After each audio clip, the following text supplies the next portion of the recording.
Avtomat korobka minadigan akalarimiz sizni korobka shunaqangi holatda zanglab ketishini bilarmidingiz? Aka, nimani hisobiga shunaqangi zanglab ketgan korobkani ichi? Bu zanglab ketishiga asosiy sabab antifriz, arzon antifrizda yurilgani hisobiga bu o'sha chirib radiator antifriz korobkaga o'tib ketgan ekan.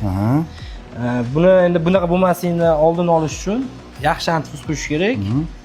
Korobka yog'ini yaxshisidan quysa, korobka xizmati muddati uzoqlashadi. Buni endi o'zini remont qilsa ham bo'lardi, lekin Shuhrat akamiz paklariga buni remont qilmaymiz.